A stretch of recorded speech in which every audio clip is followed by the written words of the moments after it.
7 կրակոց ապարանցիների հասցեին հայոյանք, չպարզված նռնակ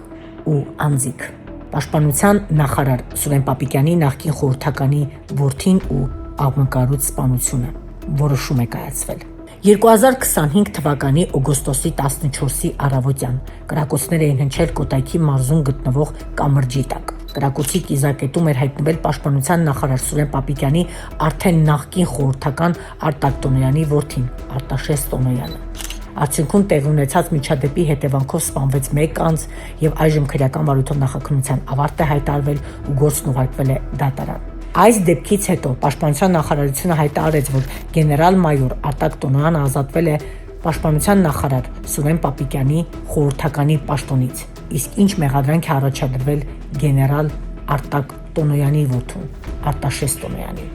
Ըստ նախաքննական մարմնի Արտաշես Տոնոյանը, չունենալով զենքի շրջանառության կարգավորման մասին 2022 թվականի հոկտեմբերի 5-ի օրենքով սահմանված կարգով մարտական զենքի եւ ռազմամթերք հանդիսացող փամփուշտների շրջանառության իրավունք, քննությամբ չպարզված ժամանակահատվածում եւ հանգամանքներում ապօրինի ձեռք է բերել եւ պահել զենք։ Եվ 2025 թվականի օգոստոսի 14-ին ժամը 1-ի սահմաններում ապօրինի կրել է գործարանային արտադրության Մակարովի կոնստրուկցիա ունեցող տարբեր նշանակության դետալների միջոցով արհեստագործական եղանակով պատրաստված կրակելու համար հարմարեցված ակոսափող հրազեն հանդիսացող ատրճանակ։ Դրանից կրակվելու համար նախատեսված առնվազն թվով 8 հատ ռազմամթերք հանդիսացող 9 մմ տրամաչափի փամփուշտներ եւ չպարզված տեսակի նռնակ։ 2025 թվական օգոստոսի 14 ժամը 1-ի սահմաններում Արտաշես Տոնոյանը ապօրինի կրելով հիշալ հրազենը եւ ռազմամթերք հանդիսացող փամփուշտները ընկերոջ Բաղիշ Կիրակոսյանի, Ոմն Կարենի եւ քրեական վարույթով չպարզված այլ անձանց հետ, իսկ մյուս կողմից Ոմն Յուրայի տղա Հայկի, Ոմն Ռոմիկի, Ալբերտի Մամիկոն Դավթյանի եւ նրանց հետ ինքնությունները չպարզված մի խումբ անձանց հետ Կոտայքի մարզի Նայիրի համայնքի Պրոշյան բնակավայրի վարչական տարածքում Երևան-Աշտարակ ավտոճանապարհի Պրոշյան գյուղ տանող ուղղությամբ ավտոճանապարհի երթևեկրի մասում կամրջի տակ Ոմն Հայկի կողմից ապարանցիների հասցեին վիավրական արտահայտություններ կատարելու հարցի շուրջ վիճաբանություն եւ քաշքշուկներ է սկսվել, որի ընթացքում վիճաբանությամբ չպարզված մասնակիցները անտեսելով բնակելի շենքերի արկայությունը եւ գիշերային ուշ ժամը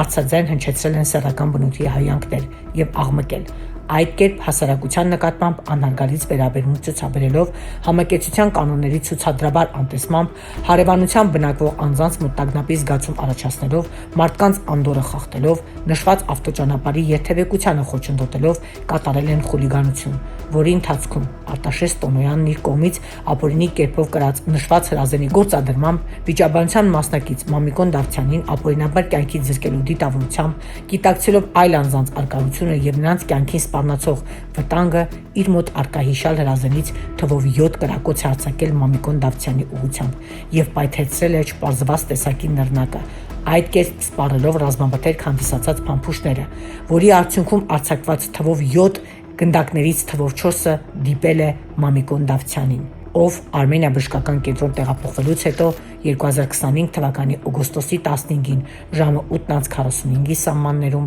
մահացել է։ Գեներալի որդին կալանավորված է, քրեական գործով նախաքննություն է ավարտվել եւ գործն ուղարկվել է դատարան։